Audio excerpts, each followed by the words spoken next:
transplantation d'utérus entre une mère et sa fille devrait bientôt être réalisée pour la première fois au monde. Cela devrait se passer début 2012 à l'hôpital universitaire Sahlgrenska de Göteborg en Suède. L'équipe internationale de recherche, dirigée par Mats Brännström, effectue des recherches sur le sujet depuis une dizaine d'années. Ce type d'opération est extrêmement délicat, l'organe devant être parfaitement relié aux veines et artères du corps afin d'être parfaitement alimenté en flux sanguin. Michael Olausson participera à l'opération.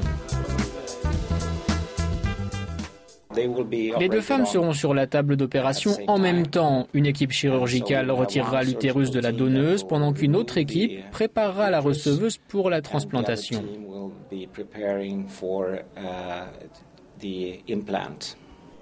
La seule et unique tentative de greffe d'utérus remonte au début des années 2000. C'était en Arabie Saoudite, mais l'organe avait dû être retiré 14 semaines plus tard à cause de complications.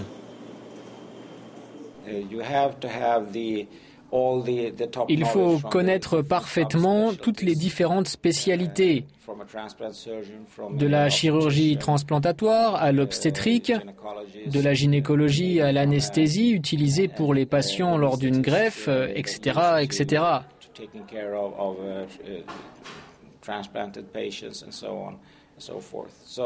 Et donc c'est la mise en commun de toutes ces connaissances dont nous disposons aujourd'hui qui n'avaient pas fonctionné la dernière fois. Si l'opération est couronnée de succès, la jeune patiente ayant bénéficié de la greffe tentera d'avoir un enfant par insémination artificielle. Ensuite, l'utérus sera retiré afin de lui éviter d'avoir à suivre un traitement anti-rejet tout au long de sa vie.